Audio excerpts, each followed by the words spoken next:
Hello guys, so today guys we have a new comparison vlog again guys. So today's vlog guys, we have two best camera from the Sony.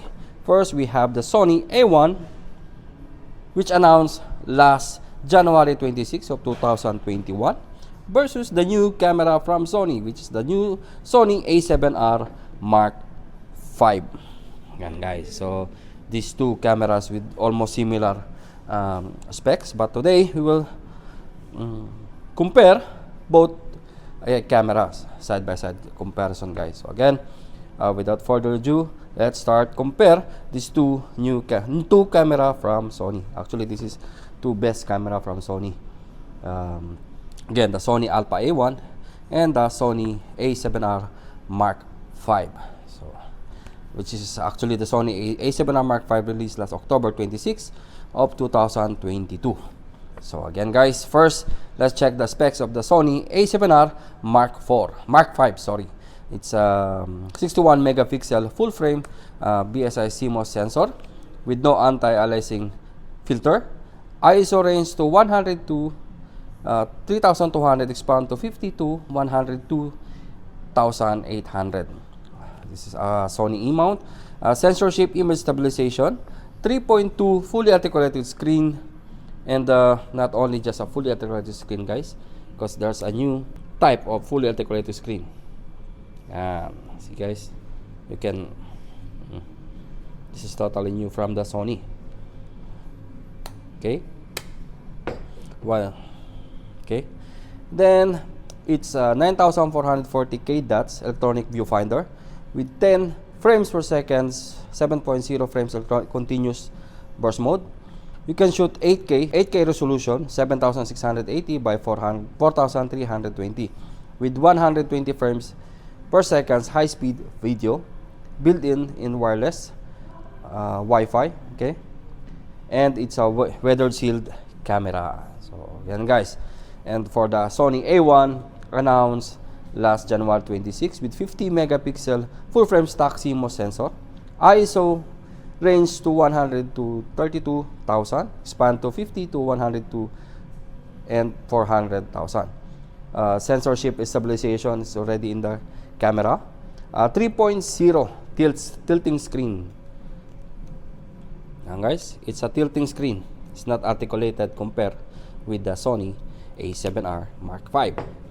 Again, with the 9437K dot electronic viewfinder, 10 frames up to 30 frames per second for the electronic with continuous shooting.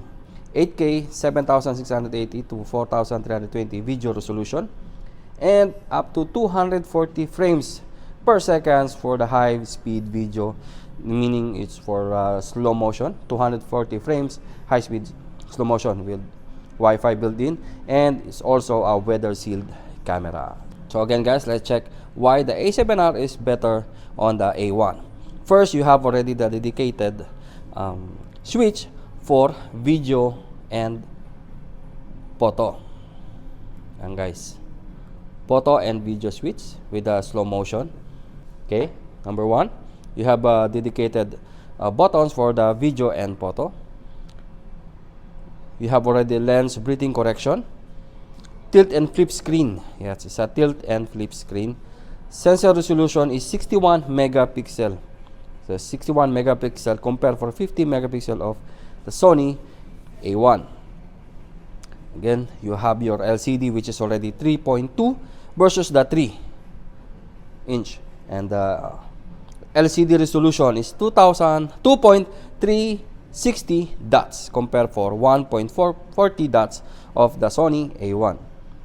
And battery life, you have already up to 600 shots compared for 530 shots of the A1. The weight is more lighter because it is 723 grams without the battery, of course, compared with the 737 of the Sony A1. Focus bracketing is already in the Sony A7R. And focus mapping.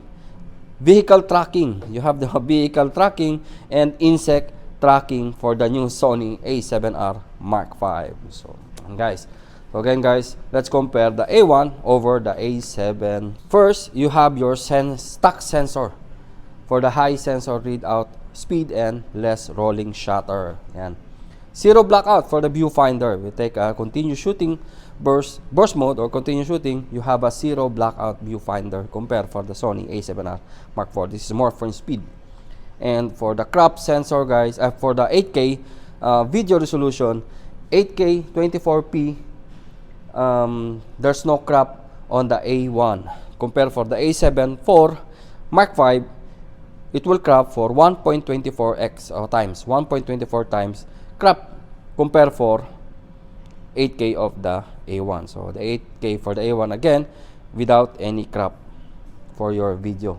And for the 4K 60p also there's no crop mode on the A1 compared for the A7R Mark IV, which is again it's 1.24 times crop.